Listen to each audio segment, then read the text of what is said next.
Председателот Доналд Трамп, користејќи го методот на стапи морков, тој се расфрлаше со процентните царина, доведувајќи ги сите до голема пресвртница од која излезот тешко може да се пронајде. До него води само едно тесно правливо патче, кое за да се помине треба многу вештина и мудрост.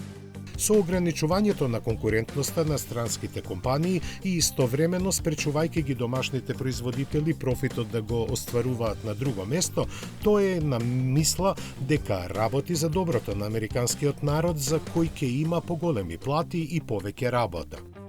Но неговата стратегија не запира само кај увозот на возила и делови за нив, туку и на потребните репроматеријали и ангажирањето странски експерти, со што сериозно ги намали можностите компаниите брзо да реагираат на новонастанатата ситуација. Затоа и тие место да ги користат ресурсите за развој на нови технологии, се свртеа назад, останувајќи во сопствените сенки, без да знаат како да излезат под сонцето, кое ќе им го осветли патот до перспективниот напредок.